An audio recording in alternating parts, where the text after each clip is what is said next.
ಮಂಗಳಕಾರದಲ್ಲಿ ಏನ್ ತೊಂದರೆ ಆಗಿದೆ ಅಂತ ಅದೇ ಹುಡುಗಿ ಆಗುತ್ತೆ ಅನ್ನೋದಾದ್ರೆ ಬಲಕ್ಕೆ ನಿಧಾನ ಆಗದೇ ಇಲ್ಲ ಅಂದ್ರೆ ಎಡಕ್ಕೆ ಅಮ್ಮ.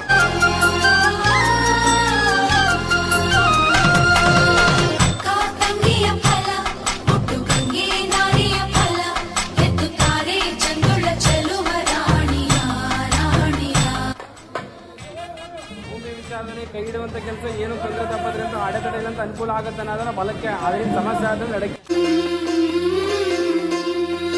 ಸೊಂಟಕ್ಕೆ ಬೆಳ್ಳಿ ದಾರದ ಬಳ್ಳಿ ಮಾವ ನೀಡುವ ಹಾಲಿನ ಕಳ್ಗ ಹಾಲಿನ ಗೆಜ್ಜೆ ಮುಯಿಗೆ ಮಾಡುವ ಶಿರದ ಮ್ಯಾಲೆ ನಿನ್ನ ತೊಟ್ಟಿಲ ಹೊತ್ತು ತಂದು ಕೊಡುವ.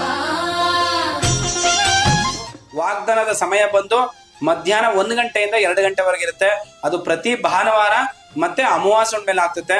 ವಾಗ್ದಾನದಲ್ಲಿ ನಮ್ಮ ಮನಸ್ಸಲ್ಲಿ ಏನ್ ಅನ್ಕಂತೀವಿ ಅದಾಗುತ್ತಾ ಇಲ್ವಾ?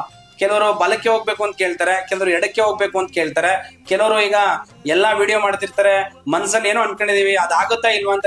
ನಮ್ಮ ಮನ್ಸಲ್ಲಿ ಬಲಕ್ಕೆ ಹೋಗ್ಲಿ ಅನ್ಕೊಂತೀವಿ, ಎಡಕ್ಕೆ ಹೋಗ್ಲಿ ಅನ್ಕೊಂತೀವಿ. ಅವ್ರ ಮನ್ಸ ಇಚ್ಛೆ ಏನ್ ಕೇಳ್ತಾರೋ ಬೇರೆ ಕ್ಷೇತ್ರದಲ್ಲಿ ಅವ್ರ ಕಡೆಯವರೇ ಬರ್ತಾರೆ ಅನ್ನುವಂಥದ್ದು ಕೆಲವೊಂದು ಅಪನಂಬಿಕೆ ಇದೆ.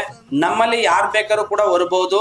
ಬರುವಂತ ಭಕ್ತರು ಪ್ರತಿಯೊಬ್ರು ಕೂಡ ಸನಾತನ ಧರ್ಮದಲ್ಲಿ ಏನ್ ಹೇಳುತ್ತೆ ಅಂದ್ರೆ ಹೆಣ್ಣು ಗಂಡು ಎರಡೇ ಜಾತಿ, ಪ್ರತಿಯೊಬ್ರು ಕೂಡ ಬರ್ಬೋದು, ಪ್ರತಿಯೊಬ್ರು ಕೂಡ ಆದ್ಯತೆ ಇರುತ್ತೆ.